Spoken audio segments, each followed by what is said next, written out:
রাত্রে স্বামীজান বলে রেখেছে আজকে সে লটর পটর খাবে। এই তো চলে আসলাম লটর পটর রান্না করতে।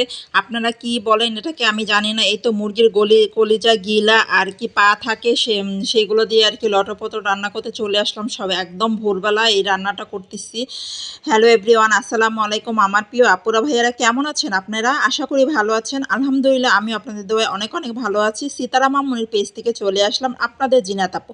এই তো দেখেন একদম মশলাটা কষিয়ে নিয়েছি অনেক সময় ধরে। তারপর কষিয়ে আর কি এই তো মুরগির গিলা কলিজা পা ছিল কয়েকটা আর কি, সেই সব পাগুলো নিতে পারিনি। এইটুগুলো আমার কাছে বাঁচতে না খুবই বিরক্ত লাগে, আর বাচ্চা নিয়ে এগুলো করাও যায় না। যেহেতু ছোট বাচ্চা আছে কয়েকটা নিলাম আর কি, নিয়ে তারপর আর কি সবগুলো একটু কষিয়ে নিয়েছি। তারপর আর কি কলিজাটা পরে দিয়ে দিয়েছি। কলিজাটা আগে দিলে হয় কি দেখা যায় যে গন্ধটা না ছড়িয়ে যায়।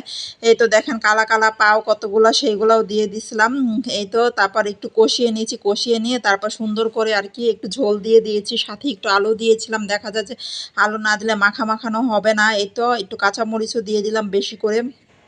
তারপর জিরার গুঁড়া দিয়ে দিয়েছি। এখন একটু পেঁয়াজ বেরেস্তা করে রেখেছিলাম সেটাও দিয়ে দিব, সেটা দিলে হয় কি টেস্ট হয় অনেক। তারপর আর কি তো পেঁয়াজ বেরেস্তা করে রেখেছিলাম সেটাও দিয়ে দিচ্ছি অনেকগুলো করে। তারপর তো দেখেন আমার রান্নাটাও প্রায় হয়ে এসেছে। এখন একটু নেড়ে চেড়ে নিব। এখন আপনাদের ভাইয়া বলতেছে যে একটু পরোটা ভেজে দিতে। এই তো পরোটা ভাজতে চলে আসলাম, এক এক করে পরোটা ভেজে নিচ্ছি।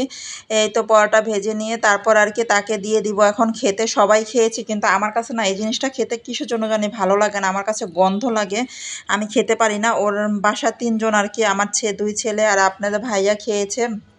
তারপরে এই তো দেখেন সুন্দর করে আর কি গরম করে দিয়ে দিলাম আবারও। তারপর আর কি খেয়ে তারপর এই তো রান্না করতে চলে আসলাম। এই তো বেগুন ভেজে নিচ্ছি, লাল লাল করে বেগুনগুলো ভেজে নিয়েছি। বেগুন আমার কাছে খুবই ভালো লাগে খেতে। বেগুন যে আমার কাছে কি ভালো লাগে, আমি মানে বেগুন দিয়ে 1 প্লেট ভাত খেতে পারবো এইরকম আর কি অবস্থা। তারপর আর কি এই তো চাল কুমড়া দিয়ে চিংড়ি মাছ আর কি রান্না করতে চলে আসলাম। এই তো কষিয়ে নিয়েছি অনেকক্ষণ ধরে। তারপর একটু ঝোল দিয়ে দিব। এই তো ঝোল দিয়ে দিচ্ছি। তারপর আর কি এই তো দেখেন আমার হেল্পিং হ্যান্ড ছিল, এখন নাই আপাতত। তারপর আর কি এই তো দেখেন অনেক মাঝখানে থালা বাসন হয়েছে। আমাদের মেয়েদের তো এগুলো হয়ই বলতে গেলে, একদিকটা রান্না বাড়া একদিকটা খাওয়া দাওয়া এই আর কি। তারপর আর কি এগুলো ধুয়ে নিচ্ছিলাম। এক গাদা থালা বাসন হয়েছে। এই থালা বাসন ধোয়াটা আমার কাছে এত বিরক্ত লাগে যা বলার মতো না। তারপরও আর কিছু করার নাই, নিজের কাজ নিজেরই করতে হবে। এই তো এক এক করে সব ধুয়ে তারপর আর কি রেখে দিব।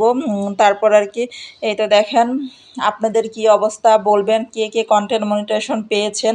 আমার জানেন কি বলবো, আমার খুবই মন খারাপ। বলতে কি আমার সব লং ভিডিওতে রেশিও ঠিক ছিল না দেখে সব লং ভিডিও আমার কেটে দেওয়া লাগছে। এই তো তারপর আর কি মাছ ভেজে নিচ্ছি। ভালো লাগলে ভিডিওটা লাইক কমেন্ট শেয়ার করে পাশে থাকবেন। আসসালামু আলাইকুম।